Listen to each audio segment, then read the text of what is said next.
इस समय कोई ऐसा व्यक्ति जिसे आप जानते हैं, वह आपकी परवाह किए बिना अपनी जिंदगी पूरी तरह से जी रहा है।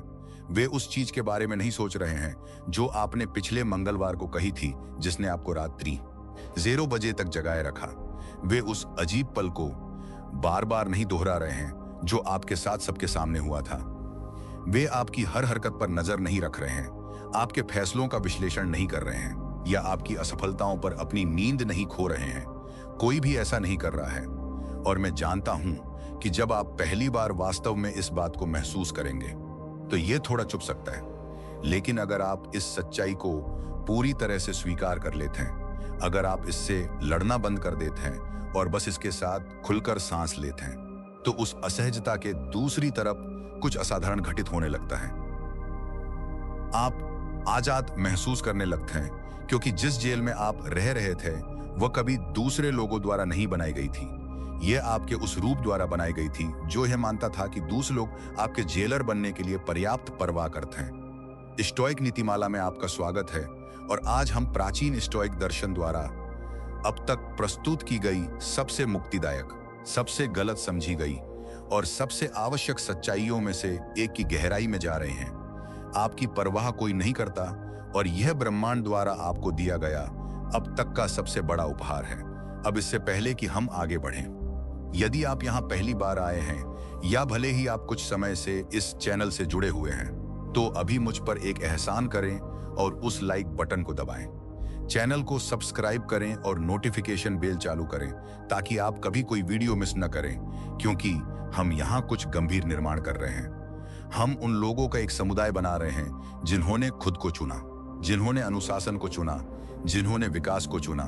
और अगर वह आप हैं, अगर वह वही जिंदगी है जिसके पीछे आप भाग रहे हैं, तो आप सही जगह पर हैं। और हम एक खास वजह से खुद को स्टोइक सोल्जर्स कहते हैं। अब आइए इस पर आते हैं। यहाँ कुछ ऐसा है जो दुनिया में आपके चलने के तरीके को पूरी तरह से बदल देगा जब आप इसे वास्तव में समझ लेंगे। हर एक व्यक्ति जिससे आप कभी मिले हैं, हर सहकर्मी, हर दोस्त, सड़क पर मिलने वाला हर अजनबी, हर वह व्यक्ति जो उस कमरे में मौजूद था जब आप अपने शब्दों में लड़खड़ाए थे या गलत कपड़े पहने थे या गलत फैसला लिया था, उनमें से हर एक व्यक्ति उस रात घर गया और उसने अपने बारे में सोचा। आपके बारे में नहीं, अपने बारे में, अपने खुद के बिलों, अपनी खुद की असुरक्षाओं, अपने खुद के सपनों, अपने खुद के पछतावे। आधी रात को बाथरूम के आईने में अपनी खुद की परछाई के बारे में। और फिर भी यहाँ आप उनके काल्पनिक फैसले का बोझ ऐसे उठा रहे हैं जैसे कि यह कोई भौतिक चीज हो, जैसे कि इसका कोई द्रव्यमान हो, जैसे कि यह असली हो, लेकिन यह असली नहीं है। यह एक भूत है। यह एक ऐसी कहानी है जिसे आपके दिमाग ने लिखा, कास्ट किया, डायरेक्ट किया और आपके अपने ही दिमाग के अंदर एक लूप पर स्क्रीन किया जिसमें बाहरी दुनिया का कोई इनपुट नहीं था। और इसके बारे में सबसे भयानक और खूबसूरत बात यह है कि इसका मतलब यह है कि आप एक ऐसे दर्शक वर्ग के लिए पीड़ित हो रहे हैं जो कभी उस इमारत में था ही नहीं।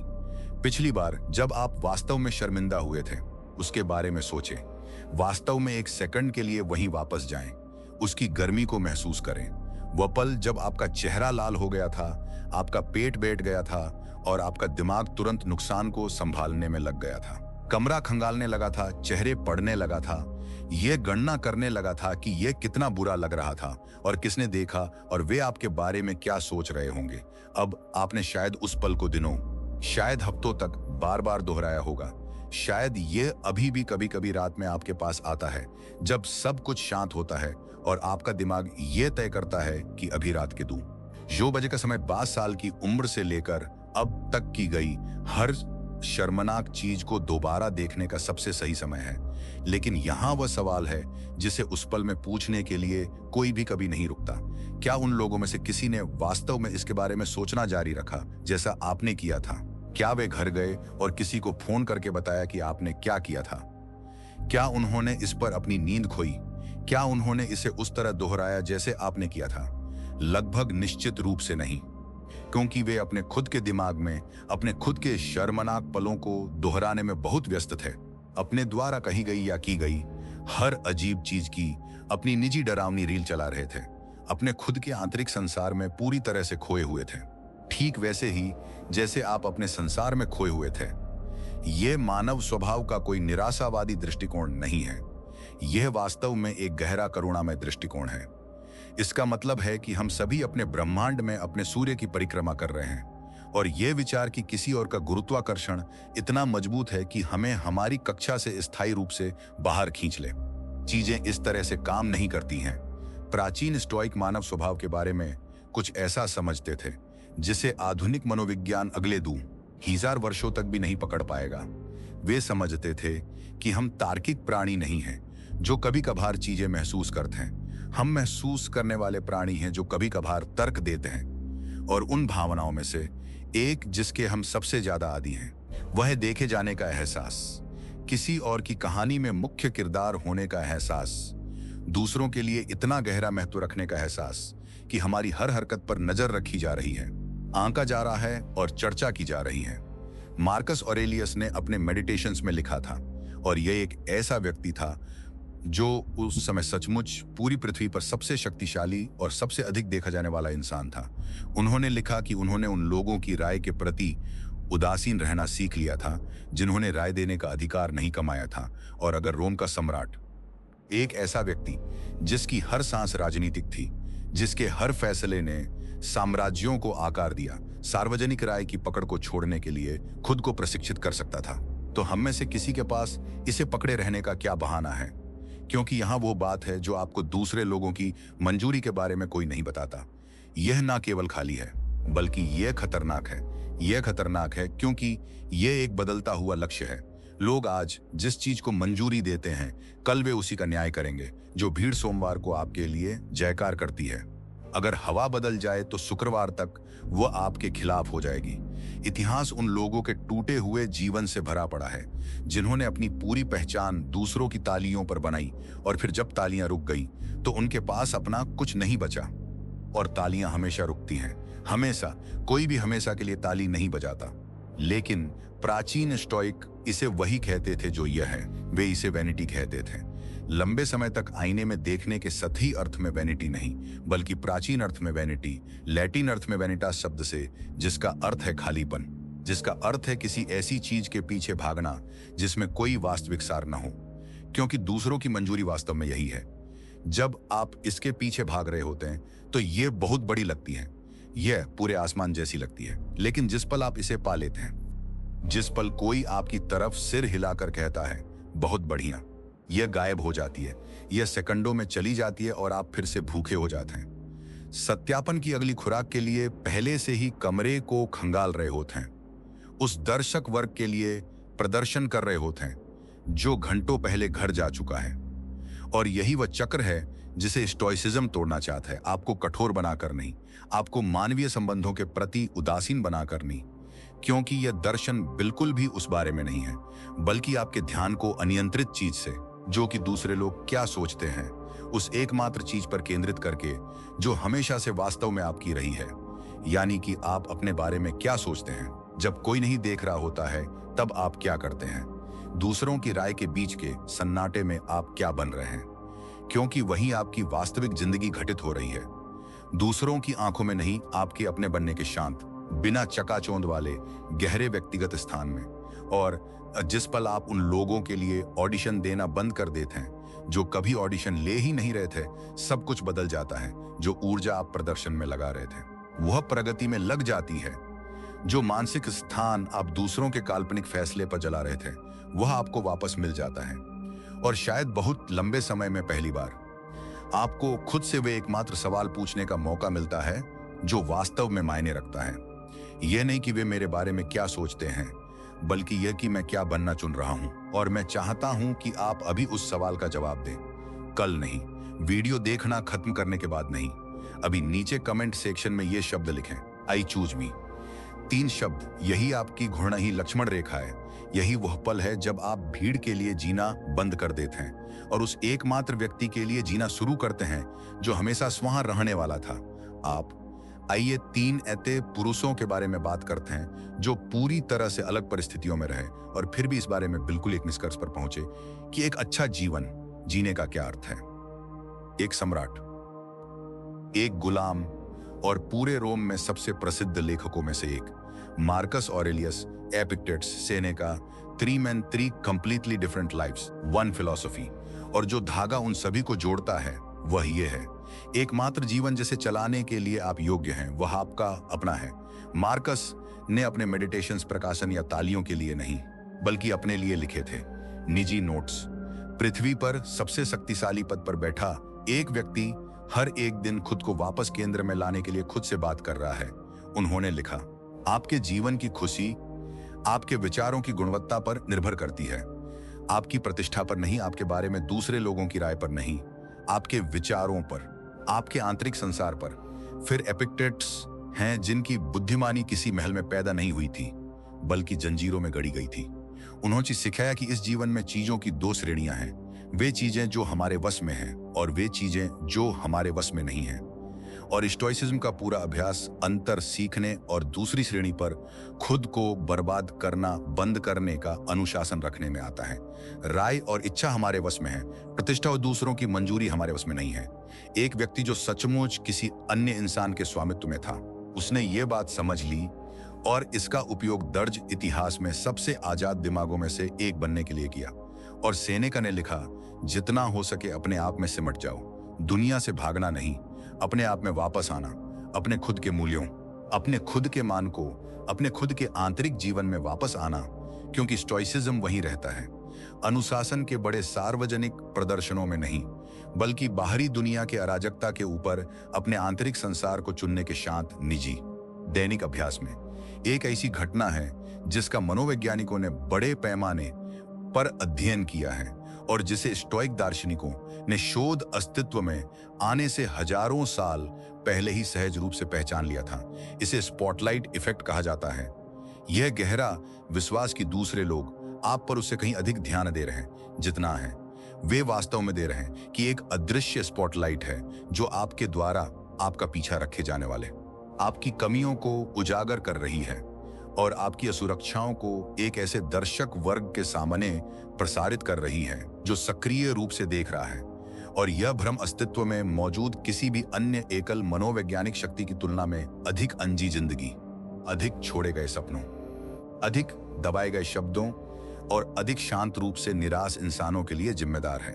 लोग स्पॉटलाइट के कारण व्यवसाय शुरू नहीं करते हैं, लोग स्पॉटलाइट के कारण जहरीले रिश्तों को नहीं छोड़ते हैं, लोग अपनी सच्चाई नहीं बोलते हैं या उस चीज के पीछे नहीं भागते हैं जो उन्हें खुशी देती है, क्योंकि देखे जाने और आंके जाने और कंपाए जाने का डर आगे बढ़ने के लिए बहुत है। वही और त्रासदी यह है कि वह स्पॉटलाइट कभी असली थी ही नहीं। शोधकर्ताओं ने पाया कि लोग लगातार और नाटकीय रूप से इस बात को बढ़ा चढ़ाकर आंकते हैं कि उनके आसपास के कितने लोग वास्तव में ध्यान देते हैं कि वे क्या कर रहे हैं। आप कितना सोचते हैं कि लोग देखते हैं और वे वास्तव में कितना देखते हैं। इसके बीच का अंतर केवल महत्वपूर्ण नहीं है, यह उस जेल के बीच की दूरी है जिसमें आप रह रहे हैं और उस आजादी के बीच की दूरी है जो इस पूरे समय दूसरी तरफ आपका इंतजार कर रही है। स्टोइक्स ने इसे एक अनुशासनहीन कल्पना कहा है, एक ऐसा दिमाग जिसे दूसरों के आंतरिक जीवन में भटकने की अनुमति दी गई है, इस बारे में कहानियां गढ़ते हुए कि वे आपके बारे में क्या सोचते और महसूस करते हैं, जबकि सच्चाई यह है कि आपके पास उस जानकारी तक बिल्कुल कोई पहुंच नहीं है और कभी होगी भी नहीं। इसका उपाय वह है जिसे स्टोइक्स प्रोसीड टू सेल्फ कहते थे। यह पूछने का दैनिक अनुशासित कार्य कि वे मेरे बारे में क्या सोचते नहीं बल्कि मैं अपने बारे में क्या सोचता हूँ। क्या मैं उन्हें प्रभावित कर रहा हूँ? नहीं, बल्कि क्या मैं उस व्यक्ति का सम्मान कर रहा हूँ जो मैंने बनने के लिए कहा था। ऊर्जा के बारे में वैसे ही सोचें जैसे आप पैसे के बारे में सोचते हैं। हर सुबह आप इसकी एक सीमित मात्रा के साथ जागते हैं, एक दैनिक बजट, और बिल्कुल पैसे की तरह आप इसे कहां खर्च करने का विकल्प चुनते हैं। वह साथ ही साथ यह विकल्प भी होता है कि इसे कहां खर्च नहीं करना है। अधिकांश लोग अपने बैलेंस शीट को एक बार भी देखे बिना हर एक दिन भावनात्मक रूप से दिवालिया हो रहे हैं। वे किसी संदेश का सही जवाब तैयार करने में ऊर्जा खर्च करते हैं ताकि वे गलत ना लगे। वे क्या पहनना है इस पर जरूरत से ज्यादा सोचने में ऊर्जा खर्च करते हैं, इसलिए नहीं कि वे अच्छा महसूस करना चाहते हैं बल्कि इसलिए क्योंकि वे उन लोगों के फैसले को पहले से ही प्रबंधित कर रहे होते हैं जो दोनों में से किसी भी तरह ध्यान नहीं देंगे। वे उन बातचीत को बार बार दोहराने में ऊर्जा खर्च करते हैं जो वे पहले ही कर चुके हैं बाद में उनमें संपादन कादन करते थे। काश उन्होंने कुछ अलग कहा होता। और जब तक वे वास्तव में कुछ ऐसा बनाने के लिए बैठते हैं जो मायने रखता है, खाता खाली हो चुका होता है। सेनेका ने लिखा था कि अधिकांश लोग अपना जीवन नहीं जी रहे हैं, वे इसे उन चीजों पर छोटे छोटे अदृश्य हिस्सों में बर्बाद कर रहे हैं जो बदले में कुछ नहीं देती। आपका ध्यान आपकी सबसे मूल्यवान संपत्ति है, आपके समय से भी अधिक मूल्यवान, क्योंकि ध्यान के बिना समय केवल बीतते हुए घंटे हैं। आपकी प्रतिभा से भी अधिक मूल्यवान, क्योंकि केंद्रित ऊर्जा के बिना प्रतिभा केवल बेल पर सड़ रही क्षमता है।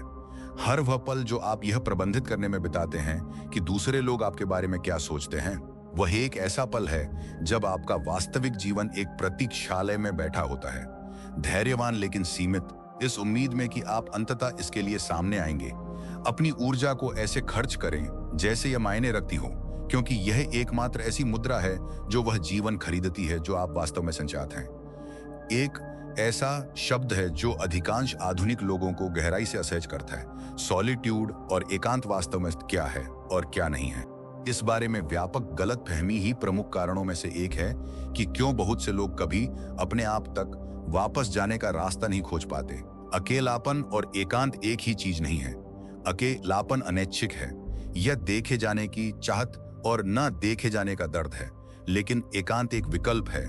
यह भीड़ से दूर जाने और अपने आप में वापस आने का एक जानबूझकर किया गया विचारशील कार्य है। यह समुद्र की अनुपस्थिति नहीं है, यह स्वयं की उपस्थिति है। मार्कस ऑरेलियस ने लिखा था, मनुष्य को अपनी आत्मा से बढ़कर कहीं भी अधिक शांत या अधिक बाधारहित शरणस्थली नहीं मिल सकती। पहाड़ों में नहीं, किसी समुद्र तट पर नहीं, अपनी आत्मा में, उस आंतरिक स्थान में जो हमेशा उपलब्ध है, हमेशा सुलभ है, हमेशा आपका है, चाहे आपके आसपास कुछ भी हो रहा हो। और उस स्थान तक पहुंचने का एकमात्र तरीका शांत होना है, अपने साथ इतनी देर तक बैठना कि आप वास्तव में खुद से मिल सके, क्योंकि एकांत के उन वास्तविक पलों में आपको जो मिलेगा वह यह है कि सन्नाटा खाली नहीं है, यह भरा हुआ है। यह आपके बारे में और आप क्या बन रहे हैं इस बारे में सबसे स्पष्ट, सबसे ईमानदार, सबसे उपयोगी जानकारी से भरा हुआ है जो आपको कभी प्राप्त होगी।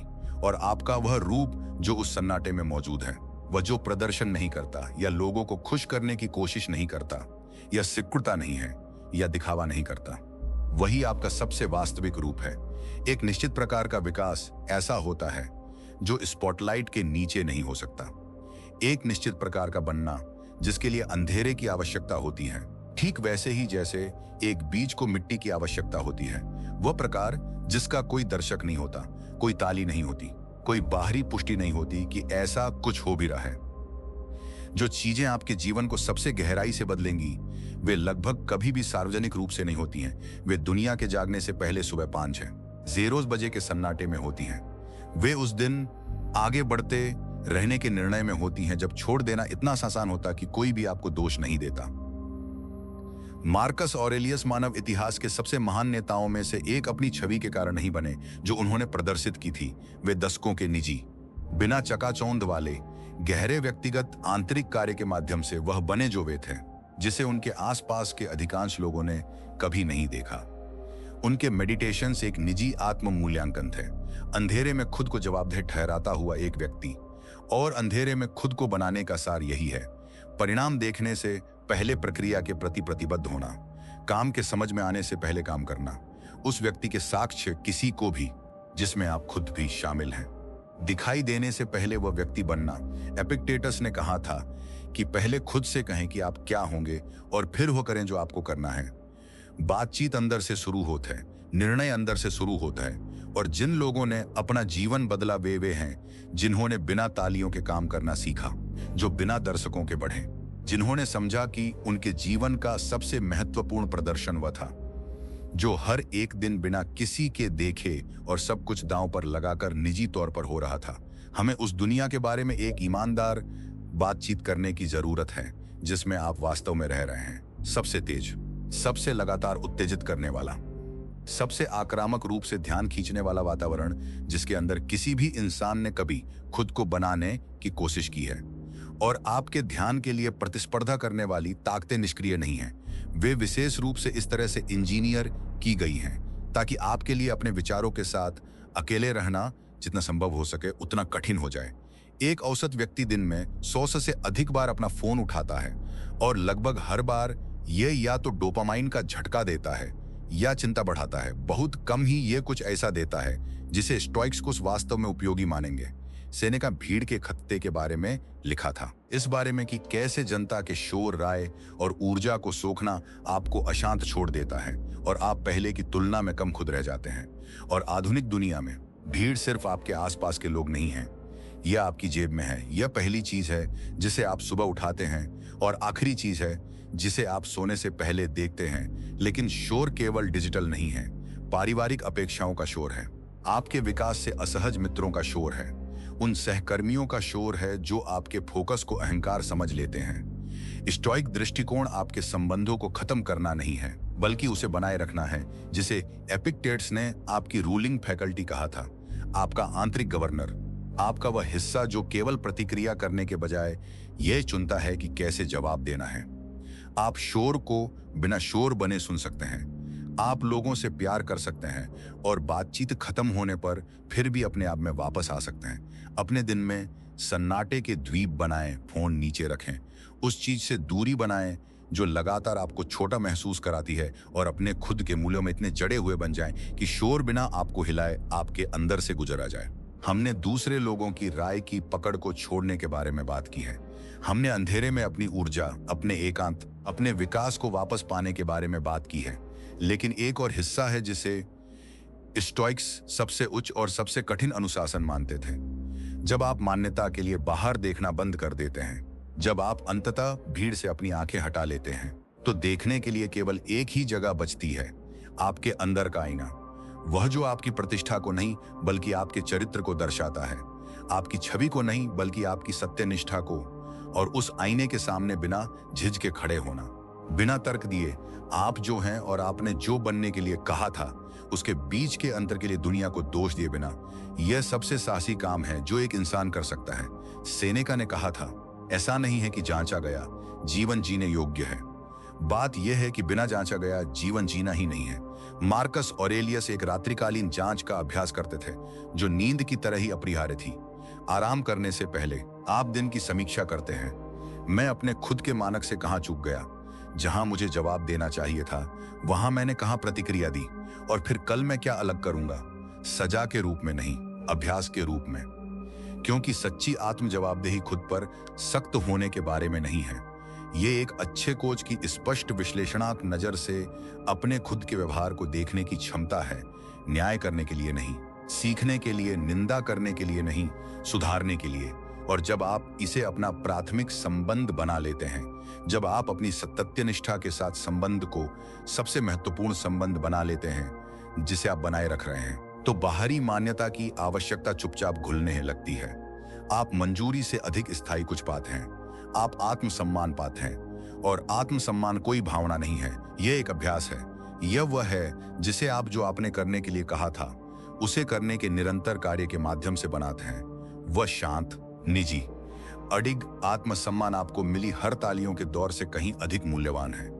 हमने आज बहुत सी बातें की हैं, और अगर आप शुरुआत से यहाँ हैं तो आपके अंदर कुछ बदल गया है। शायद यह एक बहुत लंबे समय से खड़ी दीवार में सिर्फ एक दरार है, लेकिन दरारें वही जगह होती जहां रोशनी अंदर आती है, और रोशनी एक बार जब अपना रास्ता खोज लेती है तो वापस नहीं जाती।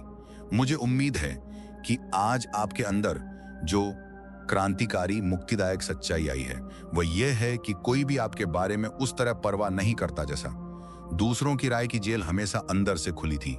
वह ऊर्जा जो आप प्रदर्शन और धारणा पर खर्च कर रहे थे वह आपकी है, और आप इसे अभी से वापस ले सकते हैं। मार्कस ऑरेलियस ने एक साम्राज्य बनाया जो अंततः ढह गया। हर दीवार जो उन्होंने बनाई, हर सीमा जिसकी उन्होंने रक्षा की, हर संस्था जिसे उन्होंने बनाए रखा, अंततः समय के साथ गिर गई। ठीक वैसे ही जैसे हर बाहरी चीज हमेशा गिरती है, लेकिन जिसे 2 हाथ साल भी नहीं छू सके। वह चरित्र है जो उन्होंने निजी तौर पर बनाया था, वह ज्ञान जिसे उन्होंने ईमानदार आत्म परीक्षा के माध्यम से निकाला था।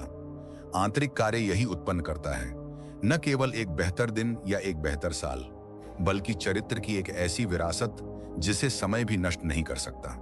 एपिक्टेट्स एक आजाद इंसान के रूप में मरे, इसलिए नहीं कि किसी ने उन्हें उनकी आजादी दी थी, बल्कि इसलिए क्योंकि उन्होंने किसी भी कानूनी दस्तावेज द्वारा इसे स्वीकार किए जाने से बहुत पहले ही इस पर अपना दावा कर दिया था। केवल उसी तरीके से आजाद, जिसे स्टोइक्स मानते थे कि आजादी को वास्तव में अंदर से बाहर की ओर अनुभव किया जा सकता है, और वह आजादी आपके लिए अभी उपलब्ध है। मील का पत्थर हासिल करने या मान्यता प्राप्त करने के बाद नहीं, अभी इसी पल में, बाहर देखने के बजाय अंदर देखने के निर्णय में। और सेनेका ने हमें एक अंतिम निर्देश दिया है जिसे मैं आज आपके पास छोड़ना चाहता हूं। तुरंत जीना शुरू करें और प्रत्येक अलग दिन को एक अलग जीवन के रूप में गिनें। कल नहीं, तब नहीं जब परिस्थितियां बेहतर हों, अब, आज। यह अलग न दोहराया जा सकने वाला, कभी वापस न आने वाला दिन। इसे अपने रूप में जिएं, इसमें अपने रूप में निर्माण करें, इसमें अपने रूप में चुनें, क्योंकि आपने बहुत लंबे समय तक प्रदर्शन किया है, आपने बहुत लंबे समय तक इंतजार किया है, आप बहुत लंबे समय तक सिकुड़े हैं और उन लोगों से बहुत लंबे समय तक अनुमति मांगी है जो इसे देने के योग्य कभी थे ही नहीं। स्टोइक सोल्जर भीड़ से शुरुआत के संकेत की मांग नहीं करता। स्टोइक सोल्जर निर्णय लेता है और फिर आगे बढ़ता है। तो अगर इस वीडियो ने आज आपको प्रभावित किया है तो उस लाइक बटन को दबाएं, स्टोइक ब्लेसिंग को सब्सक्राइब करें और उस नोटिफिकेशन बेल को चालू करें, क्योंकि हम यहाँ रुके नहीं हैं और हर वीडियो जो हम डालते हैं वह उस जीवन की नींव में एक और ईंट है जिसका आप निर्माण कर रहे हैं। हम अनुयायियों की नहीं बल्कि स्टोइक सोल्जर्स की एक सेना बना रहे हैं। वे लोग जिन्होंने खुद को चुना, वे लोग जो अंधेरे में काम करते हैं, वे लोग जो अपने जीवन को दूसरों की मंजूरी से नहीं बल्कि अपने आंतरिक आयति की सत्यनिष्ठा से मापते हैं। और अगर आप अभी भी इस वीडियो के अंत में यहाँ हैं तो वह आप ही हैं। आपने पहले ही आने का विकल्प चुन लिया है, आपने पहले ही खुद को चुन लिया है। देखने के लिए धन्यवाद, सचमुच उस हर चीज की गहराई से जिस पर यह चैनल बना है। यहाँ होने के लिए धन्यवाद। अब जाएं, काम इंतजार कर रहा है, अंधेरा तैयार है और आपका वह रूप जो आपके खुद के केंद्रित, अनुशासित, बिना किसी माफी के खुद पर किए गए निवेश के दूसरी तरफ मौजूद है। वह उस हर चीज से कहीं अधिक असाधारण है जो भीड़ आपको कभी दे सकती है। जाएं और उनका निर्माण करें। हम आपको अगले वीडियो में मिलेंगे। स्टोइक सोल्जर, राह पर बने रहें।